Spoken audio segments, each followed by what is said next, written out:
विचार करा, आईचं प्रेम तितकंच आहे आणि वडिलांचं प्रेम तितकंच आहे बघा. पण एका नाण्याच्या दोन बाजू आहेत. वडिलांनी काय घोडं मारलं का? अरे वडिलांचं एक काकण प्रेम जास्त आहे आईपेक्षाही.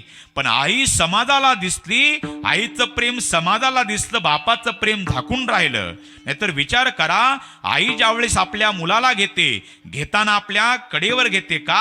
आईला वाटतं मी बघते ते माझ्या मुलानं बघितलं पाहिजे. पण बाप घेताना कधी आपल्या मुलाला खांद्यावर घेतो का? बापाला वाटतं मला दिसत नाही ते माझ्या मुलाला दिसलं पाहिजे.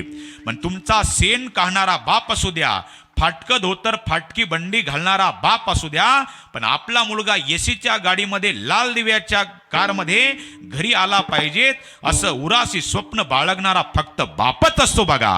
पण बापालाही समजून घ्या. म्हणून तुम्ही या जगामध्ये तुम्हाला कुणाला घाबरा नाही तर नका घाबरू. फक्त जगात तुम्ही दोघाला घाबरत जा. कोणाला? एक बापाला आणि दुसरं पापाला. जो बापाला घाबरला त्याचा संसार सफल झाला आणि जो पापाला घाबरला त्याचा परमार्थच